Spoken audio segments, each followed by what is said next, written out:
Bismillahirrahmanirrahim. Alhamdulillahirabbil wassalatu wassalamu ala asyrafil anbiya'i wal mursalin wa ala alihi wa ashabihi ajma'in. Rabbi shrah li sadri wa yassir li amri wa lisani yafqahu qawli.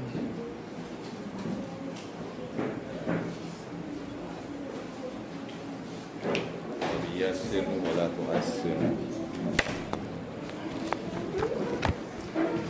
Pelajaran yang kedua iaitu muka surat 13. Tajuk kita iaitu akikah. Baca dan melihat antara akikah. Lepas tu kita akan tengok beza dia sikit dengan yang telah kita baca iaitu korban. Yang pertama sekali muka surat yang ke-13 dia nak ceritakan apa tu makna akikah. Akikah tu kita bacalah, kita semak. Nanti saya soal. Akikah itu daripada perkataan al-akhu dari bahasa Arab berarti potong. Potong ni dia ikut sendi-sendi. Bukan main. Kalau bukan ikut sendi itu maknanya tetak. Kalau ikut sendi itu potong akhu. Akikah daripada nama rambut bayi ketika lahir. Rambut. Kenapa? Pasal kita nak cukur rambut budak yang lahir. Lepas tu rambut tu kita ambil, kita timbang. Dan kita timbang berapa beratnya. Contohnya 5 gram, kita sedekahkan emas 5 gram kepada fakir miskin. Rambut tersebut dinamakan demikian kerana dicukur dan dipotong. Kalau orang budaya Melayu ni dia bawa kelapa. Adanya rantai emas, tebuk lubang, bawa dekat ni kan. Satu lagi ada cawan, dalam cawan ada tepung, campur air dengan berus. Orang lain berselawat sallallahu alaihi Muhammad sallallahu alaihi wasallam dibawa. Kemudian seorang ambil berus, celup-celup berus, sapu kat badan budak. Kemudian dia ambil gunting, potong rambut, masukkan dekat dalam lubang kelapa. Itu sebenarnya bukan sunnah. Itu maknanya reka-rekaan. Yang sunatnya, potong terus rambut semua, timbang. Bukannya dia pergi potong sikit, masuk dalam lubang kelapa tu, yang dia buat lubang. Lepas tu, ambil celup, tepung, tawa. Tepung yang hanya dicampur dengan air. Tepung tawa lah. Sapu kat budak. Pernah nampak tidak? Ini terkenal dengan budaya Melayu.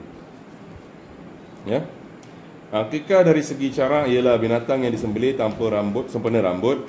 Bayi yang dicukur. Sembelihan tersebut dinamakan akikah kerana dagingnya dipotong dan dilapar. Justru itu perkataan akikah itu sunat disebut sebagai ibadat akikah atau sembelihan akikah. Jadi ceritanya tu apa makna akikah tu? Kalau kau tengok akikah sendiri maknanya potong. Masa lapar.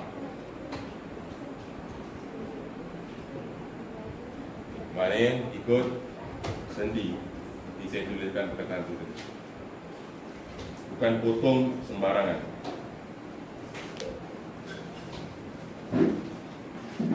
Nanti saya tanya tau. Jadi awak baik fokus. Duduk gitu tenang dengar. Saya jarang tanya. Apakah hukumnya melakukan akikah ni? Ini sabda Nabi Muhammad SAW. Itu surah yang seterusnya. Yang ke-14. Ini hukumnya.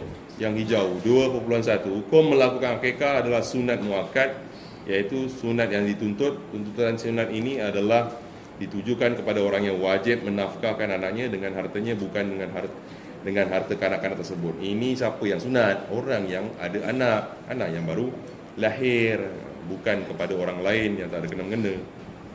Telefon tu matikan, simpan ataupun saya ambil. 2.2 sunatkan akikah. Bila sunat akikah? Mula sunat akikah, bermulanya tuntutan akikah sebaik sahaja kanak-kanak itu sempurna dilahirkan. Bila lahir je, terus jatuh hukum sunat. Cepat-cepat potong rambut. Jangan tunggu lama-lama. Pasal apa?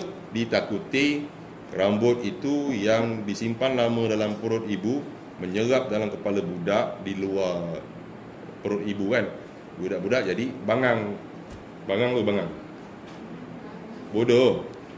Lembab gitu.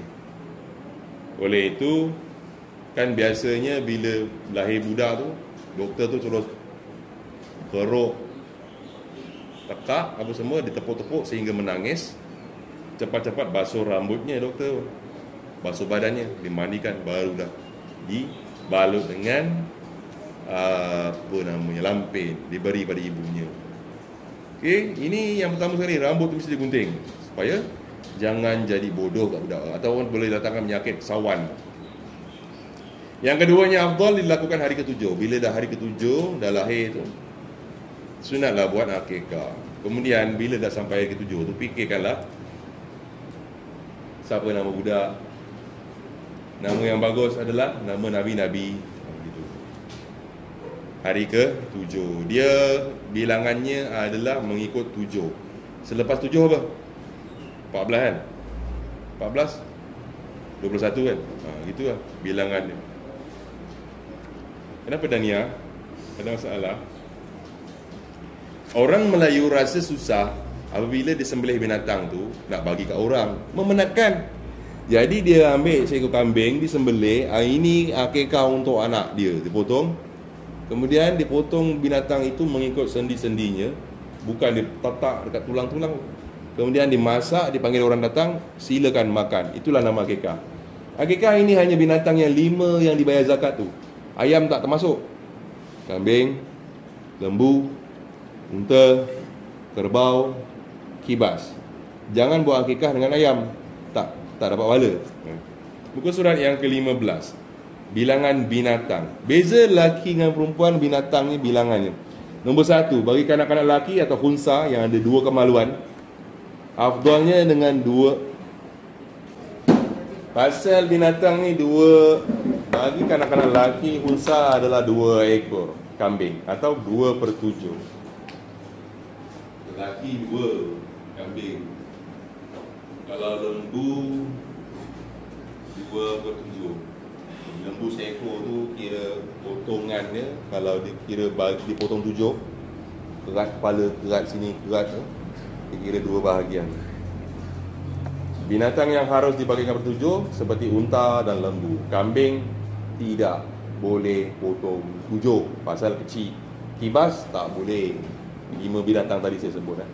Walaupun begitu, jika dilakukan dengan seekor kambing atau 1/7 daripada binatang yang boleh dibagikan 7 bahagian, sah juga akikah tu. Ini afdal. Kalau nak buat 1 kambing pun boleh. Kalau nak buat 1 bahagian pun boleh. 3. Kanak-kanak perempuan pula memadailah dengan seekor kambing saja atau 1/7 daripada binatang yang harus dibahagikan kepada 7 bahagian. Jadi ceritanya, siapa yang lebih mahal ni, lelaki ke perempuan, proses nak buat akikah ni? Jawapannya lelaki lah. Pasal dia perlukan 2 ekor kambing. Perempuan seekor kambingnya. Itu. Tapi kalau tak cukup duit, 1 kambing pun okey je lah, boleh. Walau macam mana pun ada orang yang ada anak tapi anaknya mati.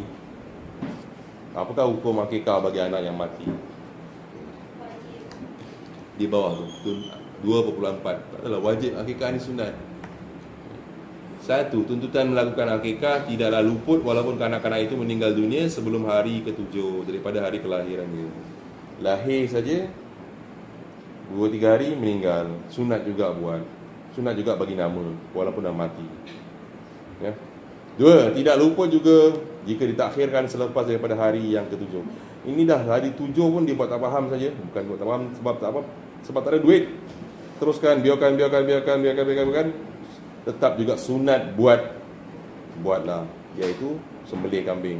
3. Tuntutan akikah ini akan berkekalan hingga kanak-kanak itu mencapai usia baligh. Sampailah dia baligh, sunat lagi membuat akikah. Okey, sebelum kita pergi lebih lanjut, saya nak doa dulu. Kalau terus saya cakap seorang-seorang. Kita sambung. Akikah bagi si mati dah habis. Sampailah baligh. Baligh belum akikah, nombor 1. Jika kanak-kanak tersebut telah baligh, gugurlah tuntutan sunat akikah ke atas orang yang wajib menafkahkannya. Ini dia sampai budak tu dah besar dah, dia tak buat akikah, tak sunat lagi dah. Hilanglah sunat. Nombor 2. muka surat 16. Seorang yang telah baligh tapi belum lagi diakikahkan, maka sunatlah diri sendiri untuk melakukan akikah tersebut. Tanya kat ayah, ayah ada buat kenduri? Tak ada. Kenduri apa? Akikah? Tak ada. Kita buat sendiri saja. Ayah dah tak sunat lagi dah. Okay. Nama pun dah dibagi. Rambut pun dah berapa kali potong, betul tak? Kan? Dia sebenarnya lahir-lahir terus cukur habis. Ini dah lepas balik, potong je lah kambing. Rambut cukur, rambut tak payah cukur lagi dah. Dah tak jadi macam proses yang betul lah. Kira macam sekadar sunat bagi makan kat orang. Ya, akikah ni dia masak tak seperti udhiyah, korban. Korban mentah dia bagi. Dimasak, dipanggil orang makan. Udhiyah orang potong dekat masjid, bawa seorang-seorang bagi, nah ambil kau, semua. Gitu. Seorang sedikit. Muka surat 16. Hubungan akikah dengan korban. Kedudukan hukum akikah samalah dengan hukum korban dari segi jenis binatang. Sejahtera binatang sebarang aib, umur, niat, kedudukan dagingnya sama ada dimakan atau tidak makan, sama ada disedekahkan atau dihadiahkan, dan kadar yang boleh dimakan. Ini nak apa? Haram hukumnya menjual daging akikah. Tidak boleh menjual daging akikah dari binatang akikah, termasuklah kulitnya, walaupun akikah itu hukumnya adalah sunat. Apakah hukum pula akikah yang dinazarkan? Daging akikah nazar 2.8, haram makan daging akikah nazar oleh dirinya. Orang itu dijanji, saya akan buat akikah, saya akan buat akikah. Diulang-ulang cakap, itu jadi nazar. Ataupun disebut jika saya dapat anak lelaki, saya buat akikah, maka hukumnya dia tak boleh makan daging akikah tersebut. Hanya orang lain saja yang boleh makan. Nombor 2, berlakulah nazar jika seorang itu berkata, wajib atasku melakukan akikah untuk anakku. Dia mewajibkan diri sendiri. Macam inilah orang Yahudi. Orang Yahudi kan dia apa ni, Nabi Yakub Nabi yang kena sakit apa? Kulit. Dia kata, kalau aku baik daripada sakit kulit ni, aku tak akan makan daging unta. Aku tak disebabkan dia, sebab unta tu menyembuhkan penyakit. Nabi Yakub kan, saya tak ingat Nabi kulit penyakit dia. Maka dia pun kata, aku tak nak makan daging unta ni lagi. Jadi Yahudi tak makan unta unta. Pasal Nabi Yakub tak nak makan unta lagi dah, sebab dia kan ada penyakit kulit. Dengan sebab unta tu baik kulitnya, maka dia mengharamkan dirinya makan unta. Itu yang orang Yahudi kata orang Islam ni penipu, kata. Pasal apa dia kata penipu? Mana boleh makan unta? Tapi bila kita buka ceritanya balik semula, rupa-rupanya Allah Ta'ala tak pernah larang makan unta. Yang melarang siapa? Nabi Yakub. Pasal apa? Dia ada sakit kulit juga. Kenapa Nabi sakit kulit? Pasal setan minta. Setan minta. Dia kata, alah, ini nabi-nabi awak ni, Allah semua taat kepada kamu kerana senang. Cuba bagi penyakit. Bagi penyakit. Tetap juga beriman kepada Allah Ta'ala. Jadi kita tak ada alasan-alasan. Saya kaya sangat susah nak semayang. Nabi Sulaiman paling kaya tak? Bini dia berapa orang? 700 orang. Anak dia berapa ramai? Anak dia tak menjadi. Tak tahu disebabkan berapa orang. Nabi yang paling miskin siapa? Susahlah aku nak semayang, duit tak ada. Nabi yang paling miskin, Nabi Isa. Miskin sungguh. Ni cerita keluar tajuk je. Pasal miskin, makan pagi cari waktu pagi, makan petang cari waktu petang. Gitu. Nabi Isa paling miskin.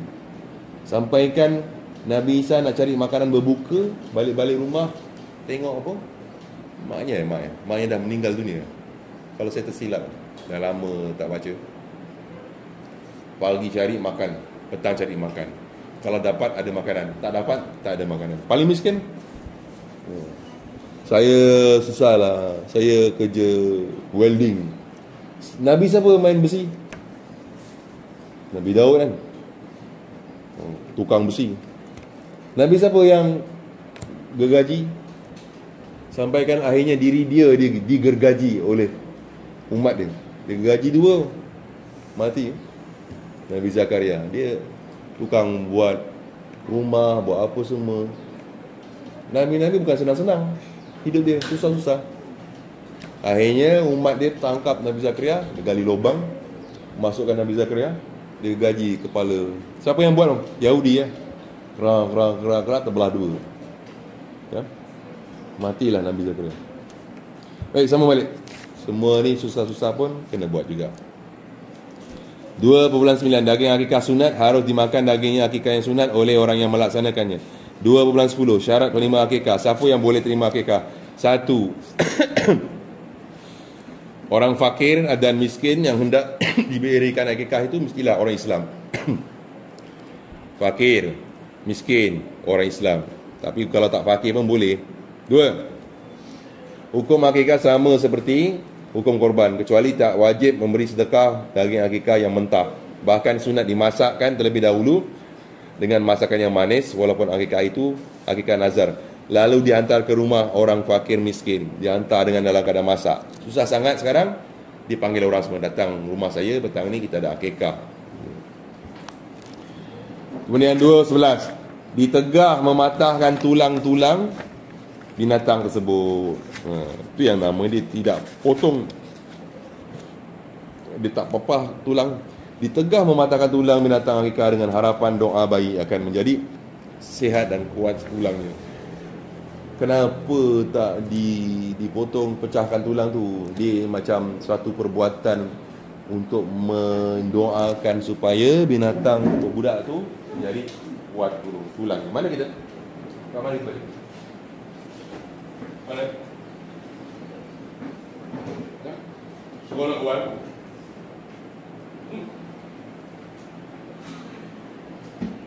Apakah yang perlu dilakukan selepas mendapat bayi yang dilahirkan?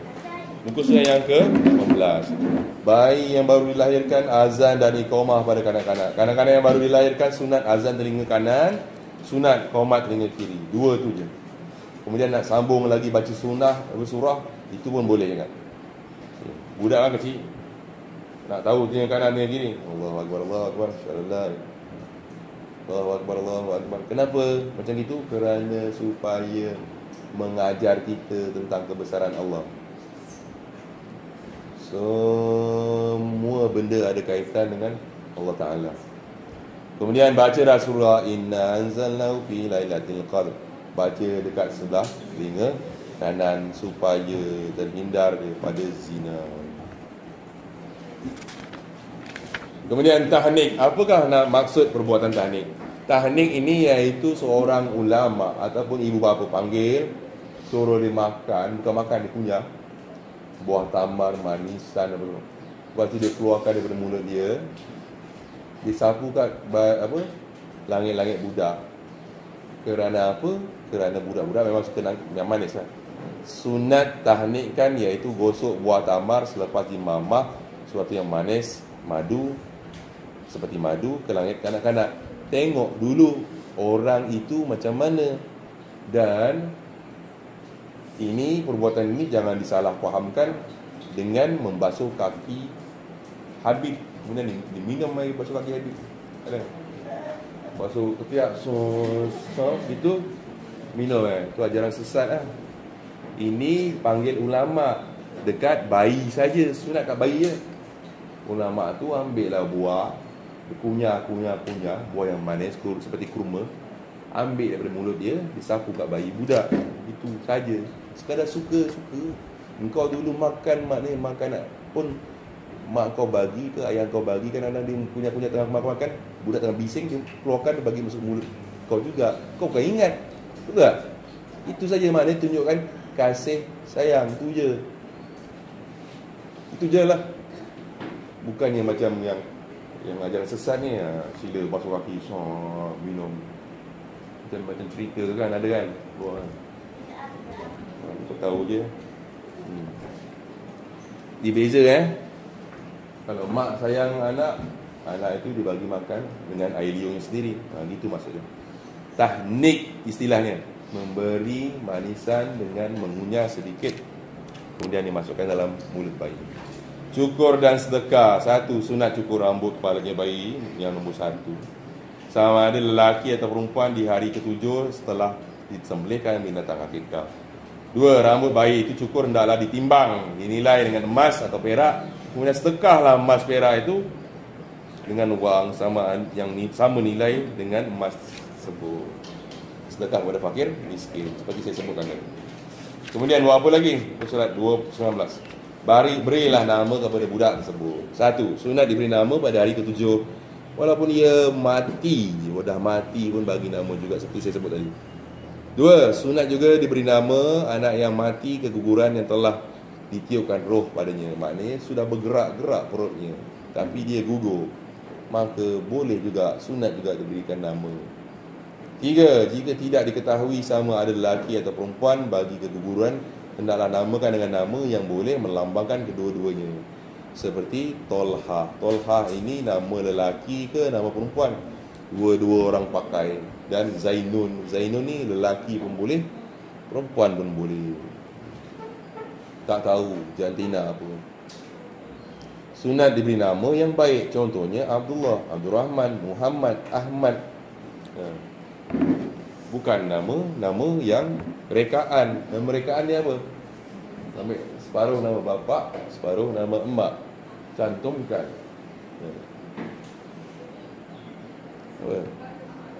Cantumkan nama. Dania, ambil Ia, letak Ia, cantum dengan sama apa? Dengan sama yang tu. Muhammad campur Dania. Muya, ya.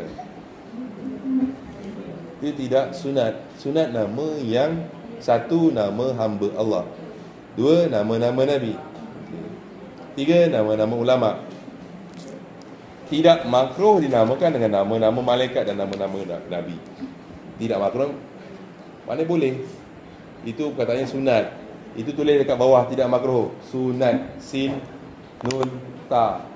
Tidak makruh maksudnya sunat. Lepas tu, kalau namakan orang, jangan letak al. Al ini khusus untuk Allah.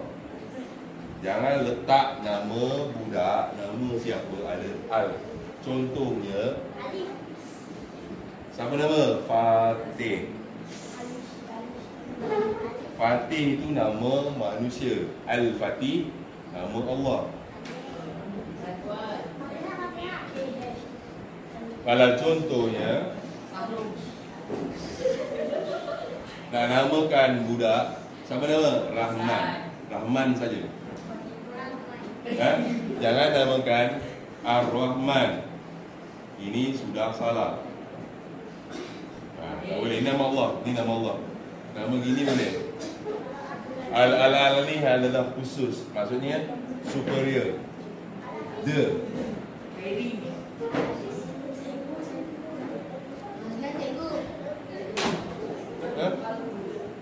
Siapa nama? Muaz kan?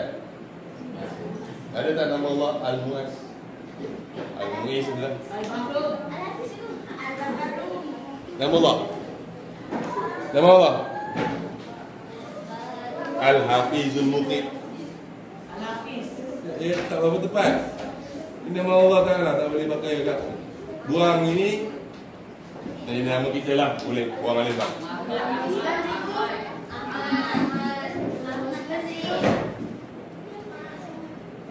Apa dia? Ada nama Al-Hafiz ni. Hafiz sudahlah. Al tu khusus untuk Allah Ta'ala. Al-Hafiz. Itu sebab apa nama gitu? Itu sebab kurangnya ilmu. Orang-orang dulu dia main hentam je kan. Baik, lihat seterusnya surat 20. Nama yang makruh, nama yang dilarang. 1. Makruh memberi nama bayi, surat 20, diambil sempurna dengan sebab berkat. Seperti ghanimah. Ghanimah ni maksud dia rampasan perang. Nafi' ni maksudnya yang berharga. Yasar ni iaitu orang yang mempermudahkan. Seperti nama keji, iaitu himar, iaitu keldai. Siapa nama? Keldai. Himar tu keldai.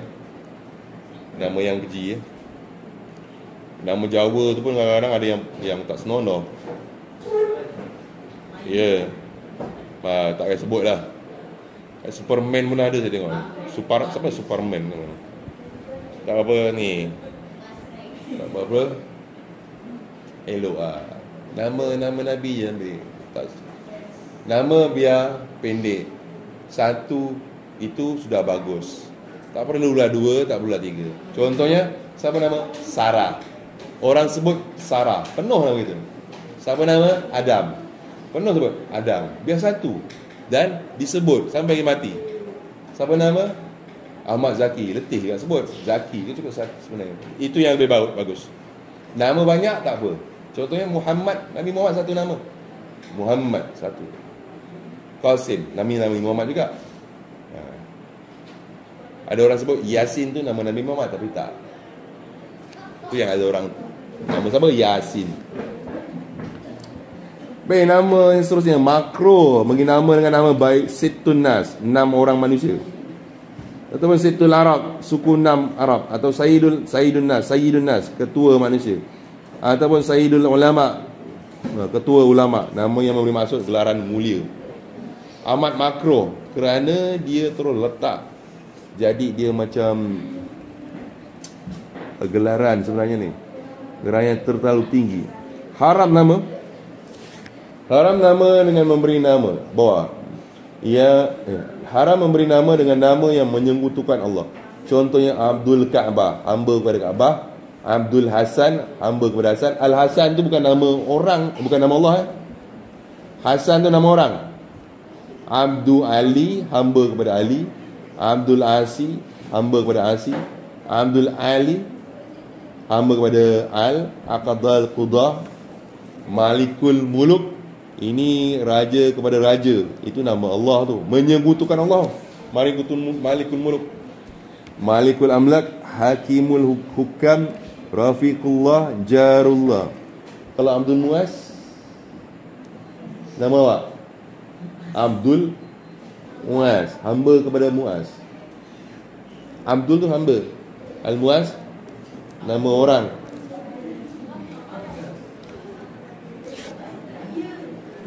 Baik, kalau nama tu, nama kita ni tak berapa elok, muka surat 21, jangan berbual. Sekali belajar, sekali dapat. Kalau nama kita tak elok, walaupun dah sudah biasa, tukarlah nama. Tuntutan mengubah nama. Kalau awak umur 12 tahun, pergi ke pendaftaran, boleh tukar nama. Kalau besok, hari ni tak sedar hati, pergi je pendaftaran, saya nak tukar nama. Siapa nama? Nama saya Suparjo. Oh, Suparjo. Tak tukar kepada apa? Muhammad. Okey kan? Nama yang diharamkan wajiblah ditukar, diubah. Kalau ada nama macam nama Allah, baik tukar ya. Dan menyusahkan sebenarnya. Kalau contoh nama sini, siapa nama? Ar-Rahman. Kan nama Allah Ta'ala. Menyusahkan. Gelaran yang haram, haram menggelar seseorang, haram memberi gelaran dengan gelaran Abil Qasim. Abil Qasim ni nama Nabi Muhammad. Pengharaman memberi gelaran kepada seorang dengan gelaran Abil Qasim ini hanya terbatas kepada orang yang mulai memberi gelaran saja. Tidak haram ke atas orang yang memanggil dan menyebut selepasnya, seperti mana yang tersebut dalam kitab Tuhfah. Ini suatu bab yang agak keliru, jadi tak payah nak susah-susah lah. Wajib kerat tali pusat bila dah beranak ni. Ini dia punya susunan ni tak apa-apa ni, patut kat depan. Bila beranak je panjang tali tu, wajib potong cepat-cepat tali pusat tu. Jangan dibiar je, kerana membahayakan ni budak dan juga boleh datang penyakit. Benda tali pusat, kalau awak tengok pusat awak tu, dia tembus sampai ke dalam perut, lubang tu kan. Kalau sakit perut selalu datang daripada situ kan, daripada usus kita. Kita makan dulu daripada dalam perut ibu melalui pusat tu. Potong pusat tu, dah ada apa? Ada tembuni kan. Tembuni tu nak tanam saja. Hukum tembuni itu dapat terus tanam. Kalau dekat dalam kitab Matlabul Badrain, boleh bagi anjing makan. Dia punya keadaan benda Allah tu. Tapi kita takkan nak bagi kan, nanti jadi busuk. Ditanam saja. Tak perlulah bapak pakai tudung elok-elok, kan ngincu macam orang Melayu buat. supaya anaknya jadi baik pakai tudung. Tak pakai tudung juga dah besar. Tembuni. Kalau anak lelaki nak pandai, tanam tembuni dengan komputer dia. Komputer pun tanam. Ini perbuatan jahiliah. Tak payah. Tanam saja sudah. Okey? Ini akan berlaku. Orang tua-tua dulu tanam tembuni dengan pensel, betul tak? Tak payah kerja ngarut. Wajib khatan. Satu, siapa yang wajib khatan ni? Wajib dikhatan kanak-kanak sama ada lelaki atau perempuan setelah baligh dan berakal. Perempuan dikhatan semasa kecil, tak boleh semasa besar. Kalau dah besar nanti dah susah lah. Lelaki dikhatankan maksimum pun sebelum baligh. Kalau dah baligh dah menyusah. Walaupun dah masuk Islam, wajib tu khatam sekali. Perempuan dah tak wajib. Sunat disegerakan khatam pada hari ke-7, hari kelahirannya. Tapi kalau budak-budak lelaki kecil menjadi masalah khatam, maka biarkanlah dulu sampai waktu yang sesuai. Ini sunat ni kan, berkhatam. Kenapa perlu dibuat untuk lelaki? Kerana satu, suci. Dua, untuk kesihatan. Yang Islam punya ni suruh. Untuk perempuan pula, untuk perempuan, untuk mengelakkan terlalu gairah seks. Itu saja. Tapi kalau dah cerita lah, cerita panjang. Orang dulu yang perempuan, bangsa Melayu dulu, dari suku kaum Bugis. Saya Bugis. Sama ada saya cerita lah. Ya, amalan-amalan dulu dah hilang.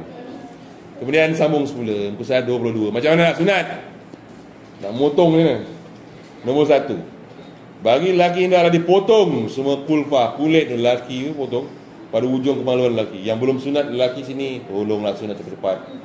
Zakwan, belum sunat lagi? Belum? Duk? 2 kali sunat. Atau kulit yang menutup khasafah hingga terbuka seluruh khasafah. Nanti kalau ada saudara ke mara ke nasihatkanlah, sunat tu biarlah dah 2 ke 3 ke 4. Jangan sudah balik baru sunat. Menyusahkan. Jika telah terbuka khasafah, lelaki kan dia ada kulit tepi ni melekat kan. Sunat tu sebelum dia terkoyak, kalau okey, kita baca. Jika telah terbuka syafah, tak wajib berkhatan seperti kanak-kanak dilahirkan dalam keadaan telah khatan.